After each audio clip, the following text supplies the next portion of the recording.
नमस्कार, स्वागत है झारखंड की फटाफट ताजा बड़ी खबरों में। पहली बड़ी खबर, जल्द जारी होगा झारखंड जेएसएससी सीजीएल का रिजल्ट। झारखंड में जल्द ही जारी हो सकता है जेएसएससी सीजीएल परीक्षा का रिजल्ट। बता दें कि जेएसएससी यानी झारखंड कर्मचारी चयन आयोग ने 26 सितंबर को परीक्षा का आंसर की जारी कर दिया था और अब जल्द ही इस एग्ज़ाम का रिजल्ट भी देखे जा सकते हैं।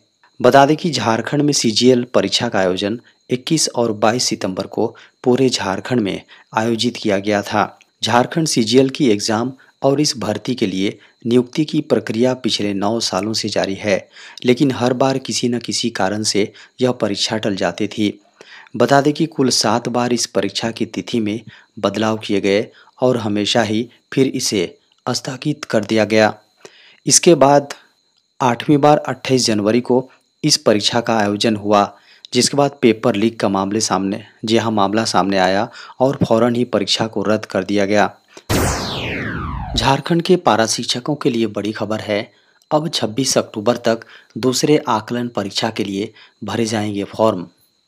झारखंड में दूसरे आकलन परीक्षा के लिए पारा शिक्षकों को 26 अक्टूबर तक आवेदन करने का मौका दिया गया है। बता दें कि परीक्षा को लेकर जैक यानी झारखंड एकेडमिक काउंसिल ने महत्वपूर्ण सूचना जारी कर दी है। झारखंड एकेडमिक काउंसिल की ओर से जारी सूचना के अनुसार शिक्षक 1 से 26 अक्टूबर तक ऑनलाइन आवेदन जमा कर सकते हैं। बता दें कि आवेदन जमा करने के लिए शिक्षकों को जैक की ऑफिशियल वेबसाइट jack.jharkhand.gov.in/jack/ पर जाना होगा।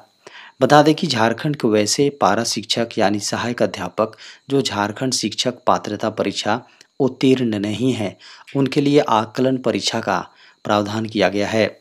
झारखंड में लगभग पारा शिक्षक जेटेट यानी झारखंड शिक्षक पात्रता परीक्षा में सफल हो सके थे।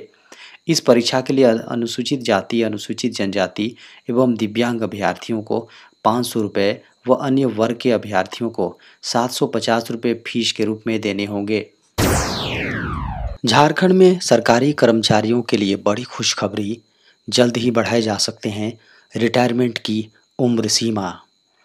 झारखंड में सरकारी कर्मचारियों के लिए बड़ी खुशखबरी है। जल्द ही सरकारी कर्मचारियों को बड़ा गिफ्ट मिलने वाला है। खबर है कि उनके रिटायरमेंट उम्र को 60 से 62 करने की घोषणा किया जा सकता है। खबर है कि मुख्यमंत्री की ओर से की जाने वाली घोषणा से पूर्व हर तरफ से हर स्तर पर मंथन किया जा रहा है। बता दें कि अगर ऐसा होता है तो हेमंत सरकार जल्द राज्य गठन के बाद पहली सरकार होगी जो अपने 5 साल के कार्यकाल में राज्य कर्मियों के हित में दूसरा सबसे बड़ा फैसला लेगी। बता दें कि इससे पहले सरकार राज्य कर्मियों के लिए पुरानी पेंशन योजना लागू कर चुकी है।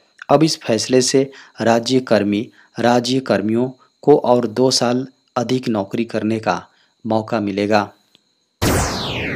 भारतीय स्टेट बैंक में ग्रेजुएट्स के लिए बम्पर भर्ती, मिलेगी बढ़िया सैलरी। बैंक की नौकरी की तैयारी कर रहे उम्मीदवारों के लिए स्टेट बैंक ऑफ इंडिया में नौकरी पाने का सुनहरा मौका है। बता दें कि एसबीआई यानी भारतीय स्टेट बैंक ने स्पेशलिस्ट कैडर यानी एससीओ पद पर 1400 से अधिक रिक्तियों के लिए आवेदन आमंत्रित किए हैं। आवेदन प्रक्रिया जल्द ही बंद होने वाली है। इच्छुक और योग्य उम्मीदवार एसबीआई की आधिकारिक वेबसाइट sbi.co.in पर जाकर ऑनलाइन आवेदन कर सकते हैं। स्नातक उम्मीदवारों के लिए एसबीआई में नौकरी पाने का अच्छा मौका है। एसबीआई एससीओ भर्ती 2024 की ऑनलाइन आवेदन प्रक्रिया 14 सितंबर को शुरू हुई थी, जो जल्द ही बंद होने वाली है। बता दें कि जिन उम्मीदवारों ने अभी तक आवेदन अप्लाई नहीं किए हैं, वे 4 अक्टूबर 2024 तक ऑनलाइन आवेदन जमा कर सकते हैं। केंद्र की मोदी सरकार शुरू करने जा रही नई योजना, हर महीने युवाओं को मिलेंगे 5,000 रुपये। केंद्र की मोदी सरकार युवाओं के लिए एक नई इंटर्नशिप योजना स्कीम शुरू करने जा रही है। खबर है कि इस योजना के तहत युवाओं को हर महीने 5,000 रुपये मिलेंगे। मीडिया की खबरों को माने तो जिसमें 5,000 रुपये कंपनियों के सीएसआर फंड से और 4,500 रुपये सरकार द्वारा दिए जाएंगे। बजट 2024 में इस योजना का प्रस्ताव पेश किया गया था और अब इसे लागू करने की तैयारी तेज कर दी गई है। खबर है कि युवाओं को 5,000 रुपये प्रति माह का भुगतान होगा। केंद्र सरकार का कॉरपोरेट मामलों का मंत्रालय एमसीए इस योजना की गाइडलाइंस जल्द ही जारी करेगा। बता दें कि सरकार इस योजना के लिए एक विशेष ऑनलाइन पोर्टल भी डेवलप करेगी। आयु सीमा की बात करें तो उम्र सीमा 21 से 24 साल के बीच होनी चाहिए। बता दें कि वार्षिक आय का भी इसमें प्रावधान है। परिवार की सालाना आय 8 लाख रुपए से अधिक नहीं होनी चाहिए।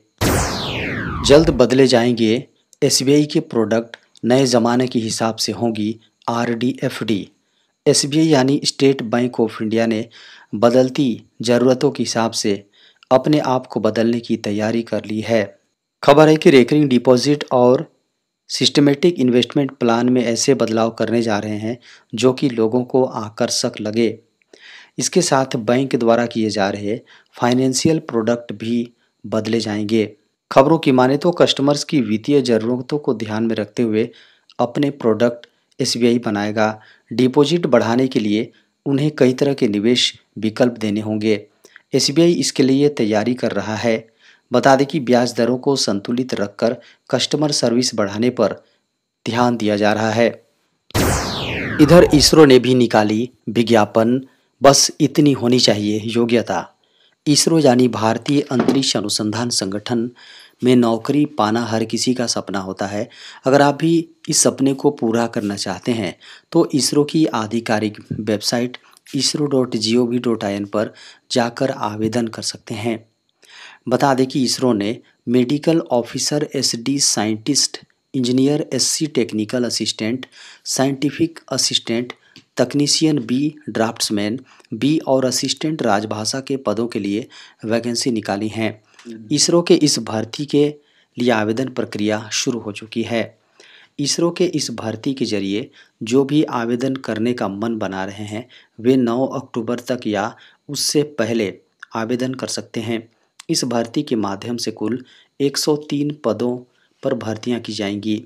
इसरो की इस भर्ती के माध्यम से जो कोई भी आवेदन करना चाहते हैं तो उनके पास आधिकारिक नोटिफिकेशन में दिए गए संबंधित योग्यता होनी चाहिए, तभी वे इसरो के इन विभिन्न पदों पर अप्लाई करने के लिए योग्य माने जाएंगे। 3 संशोधन विधेयक लाने की तैयारी में केंद्र सरकार, संविधान में करने होंगे 18 बदलाव। केंद्रीय मंत्रिमंडल ने इस महीने की शुरुआत में हाई लेवल पूर्व राष्ट्रपति रामनाथ कोविंद कमेटी की वन नेशन वन इलेक्शन सिफारिशों को मंजूरी दी।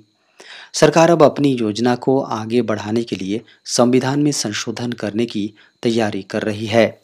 सरकार वन नेशन वन इलेक्शन को लागू करने के लिए संविधान में संशोधन करने वाले 2 विधेयकों समेत 3 विधेयकों को लाने की तैयारी में है। प्रस्तावित संविधान संशोधन विधेयकों में से एक स्थानीय निकायों के चुनावों को लोकसभा और विधानसभाओं के साथ संरेखित करने से संबंधित है। इसके लिए कम से कम 50% राज्यों की सहमति की जरूरत होगी। खबरों की माने तो प्रस्तावित पहला संविधान संशोधन विधेयक लोकसभा और राज्य विधानसभाओं के चुनाव एक साथ कराने को लेकर होगा। हाई लेवल कमेटी की सिफारिशों का हवाला देते हुए खबरों की माने तो प्रस्तावित विधेयक में अनुच्छेद 82A में संशोधन करने की कोशिश की जाएगी, जिसमें नियत तिथि से संबंधित उपखंड 1 जोड़ा जाएगा। इसमें अनुच्छेद 82A में उपखंड 2 जोड़ने की भी कोशिश की जाएगी, जो लोकसभा और राज्य विधानसभाओं के कार्यकाल के अंत से संबंधित है। अब भारत को मिले यूएनएससी की अस्थायी सदस्यता। यूएनजीए के मंच से रूस ने की वकालत। संयुक्त राष्ट्र सुरक्षा परिषद यानी यूनाइटेड नेशन सिक्योरिटी काउंसिल में अस्थायी सदस्य परमानेंट मेंबर्स के लिए भारत लगातार दावेदारी पेश करता आ रहा है। यूएन के मंचों पर भी कई बार इसकी खूब चर्चा हुई है। अब भारत के पुराने साझेदार रूस ने खुलकर इसकी वकालत की है। रूसी विदेश मंत्री सर्गेई लावरोव ने संयुक्त राष्ट्र सुरक्षा परिषद में अस्थायी सीट के लिए भारत और ब्राज़ील की दावेदारी का समर्थन किया है। 79वीं संयुक्त राष्ट्र महासभा में अपने संबोधन में उन्होंने इस बात पर जोर दिया कि यूएनएससी में वैश्विक दक्षिण के प्रतिनिधित्व के विस्तार की आवश्यकता है। लाव्रोव ने कहा, हम पश्चिम के साथ बातचीत से पीछे नहीं हट रहे हैं। जुलाई में रूस के प्रस्ताव पर सुरक्षा परिषद में खुली बहस हुई थी। उन्होंने कहा कि हमारा मानना है कि संयुक्त राष्ट्र के साथ साथ अन्य मंचों पर भी शुरू हुई चर्चा को फिर से शुरू करना महत्वपूर्ण है।